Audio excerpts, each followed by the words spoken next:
एक तो समुच्चय दिया जाएगा हर हालत में, और दूसरा क्या दिया जाएगा, संबंध, है ना। अब इस संबंध को समुच्चय निर्माण विधि की जगह सारणीबद्ध कर लिया करो, r बराबर ऐसे लिख लिया करो। जैसे इसमें a का मान, जी a और b सब इसमें से आने चाहिए। a का मान 1 रखें तो कितना आएगा, 2 आएगा। 2 रखें तो 3, b का मान 3 आएगा। 3 रखें तो 4 आएगा। 4 रखें तो 5, 5 रखें तो 6, और 6 रखें तो 7। तो जी नहीं लेंगे 6 7 वाला, क्यों नहीं लेंगे, क्योंकि 6 संख्या इसमें रखेंगे a का मान, तो b का मान 7 आ जाएगा। a और b इसी में से होनी चाहिए, अब 7 इसमें है नहीं, तो इसलिए 6 और 7 वाला युग्म नहीं लिया जाएगा इसमें, ठीक है। अब आता है नंबर 1 स्वतुल्य संबंध।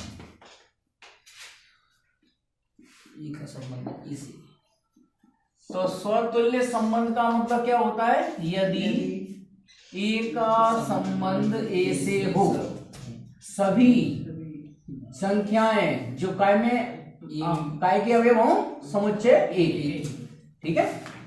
या अपन इसको ऐसे भी लिख सकते हैं, तो a वाला अवयव संबंध में होना चाहिए। इधर से आ जाओ, इधर से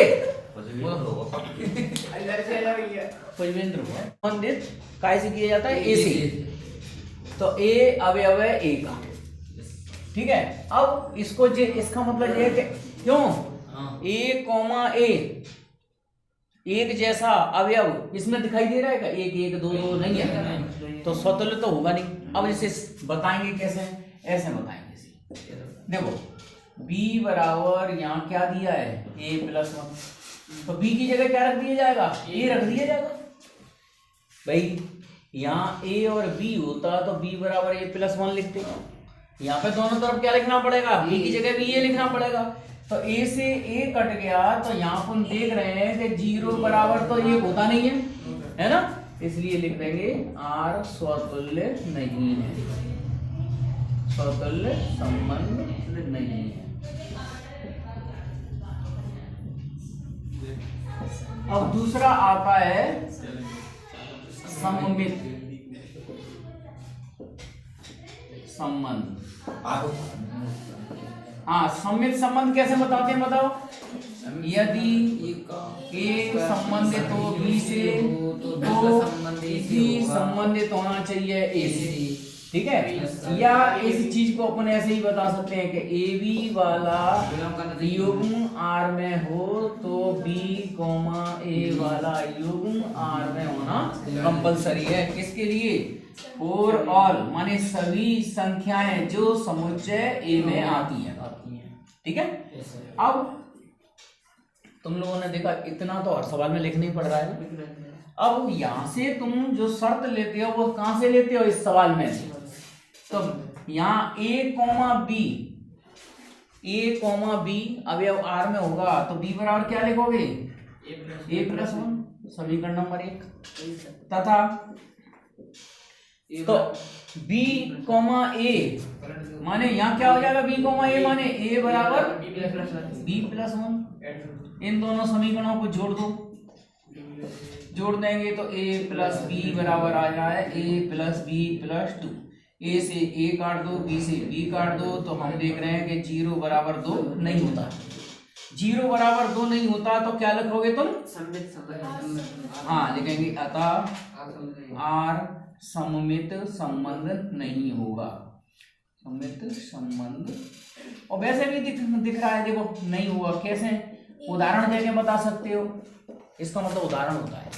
उदाहरण कैसे दिखा सकते हो कि 1,2 संबंध r में दिया है, क्यों 1,2 वाला संबंध r में दिया, परंतु 2,1 संबंध r में नहीं है ना। तो इस तरह से बता दिया करो गणितीय रूप से, फिर उसके बाद ये चलो बता दो। अब संक्रामक, अब देखो संक्रामक,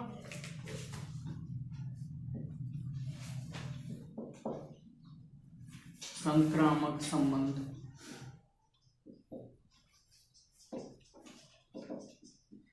तो संक्रामक संबंध के लिए क्या लिखते हैं, यदि a का संबंध b से हो, हैं बी का संबंध सी से हो तो ए का संबंध सी से होना चाहिए, या अपन ऐसे भी कह सकते हैं कि ए कॉमा बी अगर संबंध आर में है, बी कॉमा सी संबंध आर में है, तो ए कॉमा सी संबंध आर में होना चाहिए।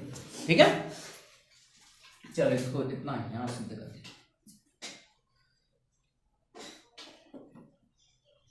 तो ए कॉमा बी संबंध आर में है, इसका मतलब बी बराबर ए प्लस वन, समीकरण नंबर 1, तथा बी कॉमा सी वाला संबंध आर में है तो सी बराबर क्या लिखेंगे, बी प्लस वन लिखेंगे।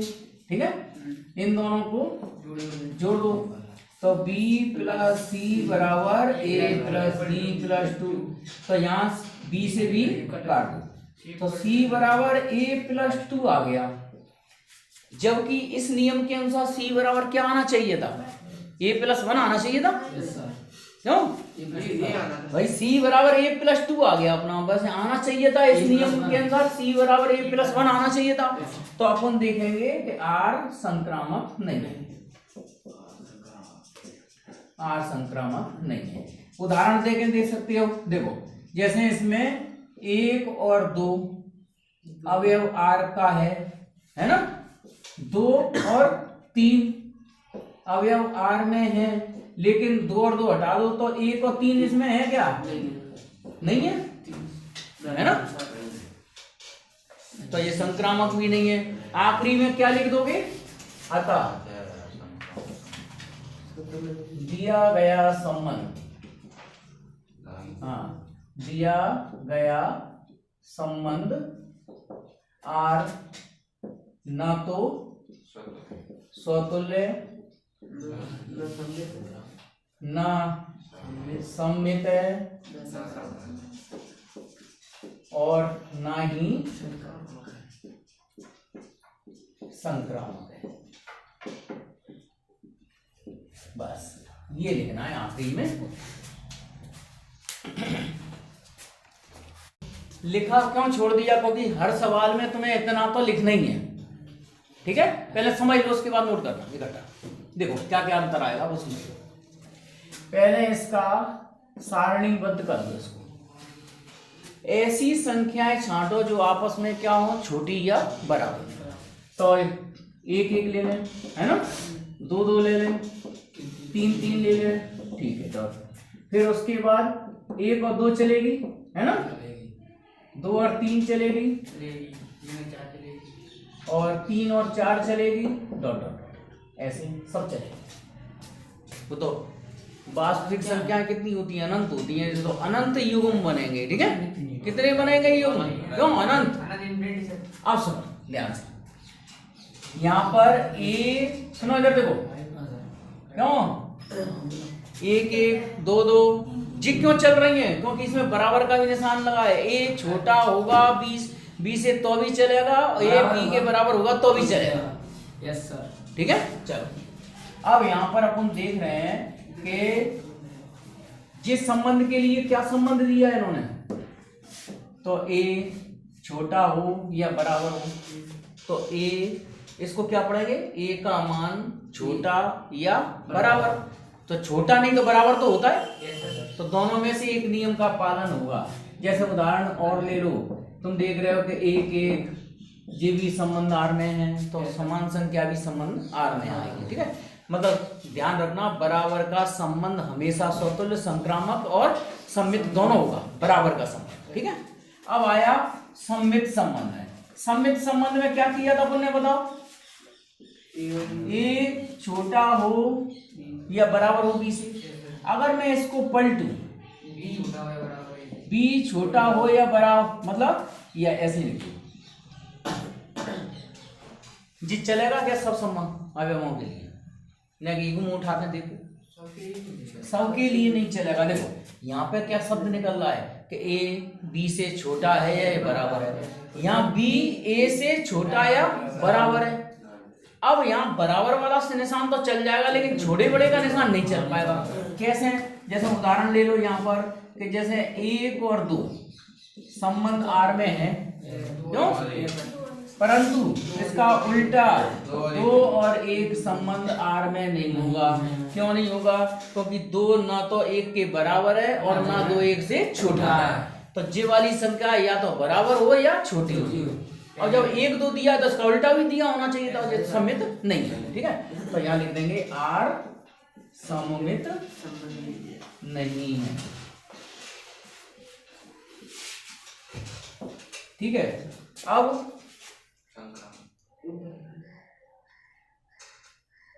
चलो जा लाइन हटा। अब आता है संक्रामक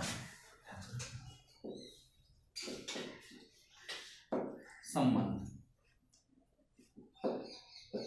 अब संक्रामक संबंध के लिए क्या लिखते हैं? यदि A का संबंध B से तथा B का संबंध C से, तो A का संबंध C से होना चाहिए सभी ABC संख्याएं जो संबंध R में आती हैं। या अपन इसको ऐसे भी कह सकते हैं कि A और B हैं वाला युग्म R में है, B और C वाला युग्म R में है, तो हर हालत में A, C वाला युग्म R में होना चाहिए। अब सुनो ध्यान से, जैसे A छोटा है B से और B छोटा है या बराबर है C से, तो क्लियर है A छोटा है या बराबर होगा C से।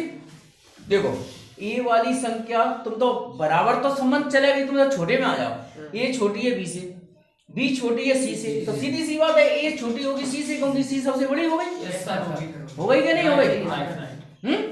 देखो बराबर का निशान तो संक्रामक होता ही होता है, छोटे का निशान चेक करना है बस।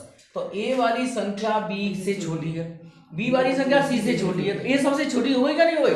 तो A छोटी होगी C से और बराबर का निशान होगा तो बराबर होगी। ठीक है, या उदाहरण देके भी बता सकते हो, जैसे 1 और 2 संबंध R में है, और 2 और 3 संबंध R में होगा, तो 1 और 3 भी संबंध R में होगा। क्यों होगा? क्योंकि 1 3 से छोटी है। ठीक है, तो आखिरी में क्या लिख दोगे? क्या लिखोगे आखिरी में? बताओ उत्तर में। संक्रामक है, हाँ यहाँ लिखोगे अतः R स्वतुल्य सममित नहीं है। ठीक है, स्वतुल्य संक्रामक है, सममित नहीं है, संक्रामक है परंतु क्या नहीं है? सममित नहीं होगा, सममित नहीं होगा। बस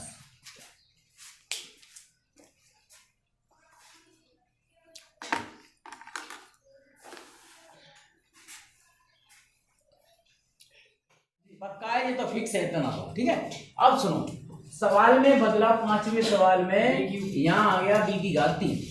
क्यों? अब अपन संबंध लिखें, सारणीबद्ध करें, तो संख्याएं बताओ A और B। मतलब जैसे 1,1 तो आएगा ही आएगा, 0,0 आएगा, क्योंकि जो समुच्चय R है, R में तो सब संख्याएं होती हैं। अब यहाँ पे देखो, जैसे A का मान मैंने ऋण 1/2 ले लिया और इसकी घात क्या लेनी पड़ेगी? 3, तो ऋण 1/8 हो जाएगा। तो या तो सुनो, पर जी युग्म इसमें आएगा क्या, जी चेक करना पड़ेगा। जैसे अगर ये वाली संख्या और इस वाली संख्या का घात 3 तो बराबर है क्या? बराबर तो बिल्कुल नहीं है। और जी छोटी है कि इससे? बताओ, जी ये कब लगानी है सवालों में? ऋण 1/2 छोटी है क्या ऋण 1/8 से? बड़ी है, बड़ी है। हाँ सर। देखो फिर एक मिनट, तुम तो पहले 1/2 और 1/8 में कौन सी बड़ी है? ये बड़ी है। Yes sir. और ऋण लग जाएगा तो क्या हो जाएगा? छोटी हो जाएगी। सही तो है। ऐसा देखा करो, घर में देख लिया करो। ऋण में ही पता बचा सर। 1/2 इस समय 1/8 से बड़ी है, यस। और अगर ऋण का चिन्ह लग जाएगा तो अब ये छोटी हो जाएगी। मान लीजिए उत्तर चलेगा, चलेगा कि नहीं चलेगा? तो ऐसे बहुत सारे युग्म आ जाएंगे। ठीक है, अब देखते हैं अपन स्वतुल्य संबंध के लिए। स्वतुल्य संबंध का मतलब क्या हो गया? ए का संबंध अगर ए से हो, इसका मतलब ये हो गया कि ए की घात 3, तो ए की घात 3 के बराबर होगा क्या? देखो, ए का मान 0 ले लें तो चल जाएगा, ए का मान 1 ले लें तो चल जाएगा, और ए का मान 2 ले लें तो क्यों? अगर ए का मान ले अपन 2,2 दें भाई, इस संबंध के अनुसार तो 2,2 भी होना चाहिए ना। जैसे ए का मान 2 लिया मैंने, तो ए का मान 2 लिया तो 2 की घात 3 कितना हो गया? 8। तो 2,8 तो होगा, लेकिन 2,2 नहीं होगा इसमें। क्यों? 2,2 होगा क्या? मतलब कुल मिला के इसका मतलब क्या होता है? ए वाला अवयव संबंध में होना चाहिए, लेकिन जे वाला अगर संबंध आर में होगा तो इस नियम का पालन नहीं करेगा। नहीं कर रहा क्या? नहीं कर रहा? कहाँ कर रहा है? 2 और 2 रखना, यहाँ एक की जगह 2 रखें तो 8 बनेगी। तो केवल 0 0 के लिए चल जाएगा, 1 1 के लिए चल जाएगा, और किसी संख्या के लिए ये संबंध क्या नहीं चलेगा? स्वतुल्य। तो क्या लिख दिया जाएगा? ये नहीं होगा, तो अब लिखेंगे आर स्वतुल्य नहीं है।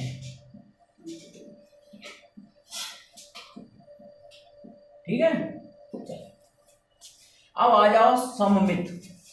सममित का मतलब ये हो गया कि जैसे तुमने देखा व्याल के 2 और 8, ये गणितीय रूप में बता।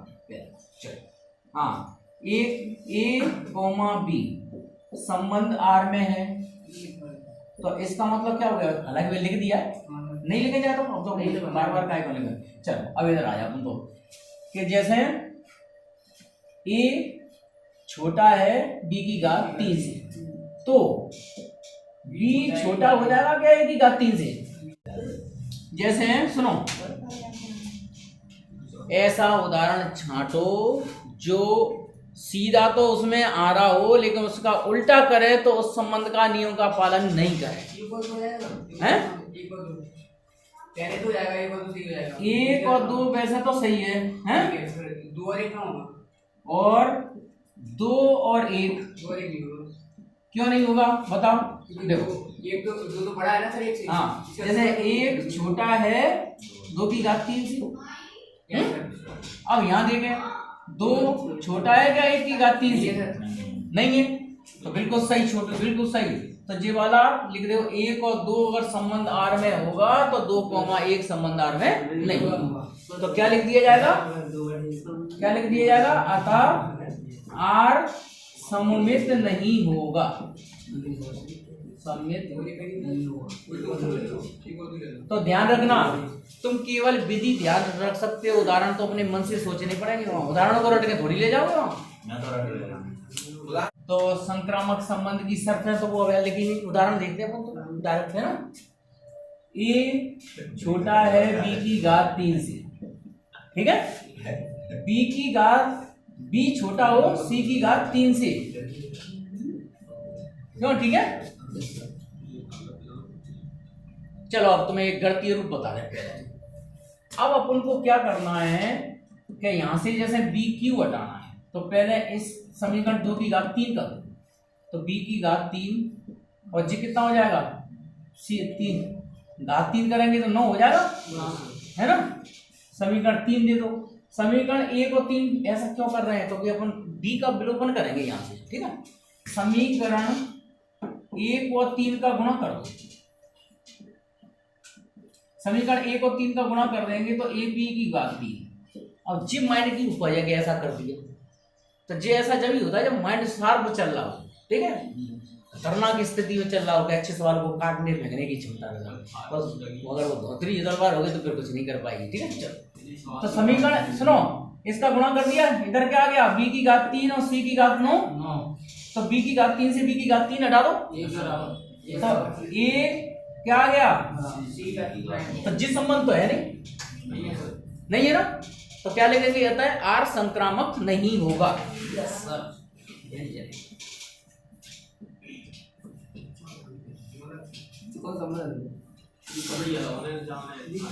ठीक है, देख लो, तुम लोग भी देख लो, काम आएगा 12th में। देखो मतलब इसमें क्या है, चलो छोड़ो तुम तो यहाँ लिख ला 3, यहाँ 3/2 अगर संबंध में है, इसका मतलब 3 छोटा है 3 9 9 27/4 तथा और 3/2 छोटा होगा 6/5 से, मतलब 3/2 और 2 से 16/125। ठीक है, तो क्यों 2 से 16 में 125 का भाग देंगे तो कितना आएगा, जल्दी निकाल रवि फटाफट। 2 से 16 में 125 का भाग दो, 2 बार में तो ज्यादा ही चलेगा, 250 हो जाएगा। हाँ मतलब सुनो ये 1.5 है ना सर, 1.1 और 1.72 आ रहा है, हाँ सर, तो कुल मिला के 3/2 छोटी है ना 2 से 16/125 से, है ना। यहाँ लिखेंगे अब ये 3 और 3/2 हट गई तो 3 और 6/5, इस नियम का पालन कर रहा है क्या, 3 छोटा है, ये 6/5 माने 6 की घात 3 माने 2 से 16/125। ठीक है, तो 3 छोटी नहीं है इससे, जी बड़ी नहीं है ना 2 से 16/125, जी 2 से 16/25 कितना आया था 1.72, हाँ सर, छोटी नहीं है, बड़ा है। तो लिख देंगे अतः r संक्रामक नहीं होगा। ठीक है, मतलब कुल मिला के जे वाला अवयव संबंध r में नहीं होगा, बस इतना लिखना था।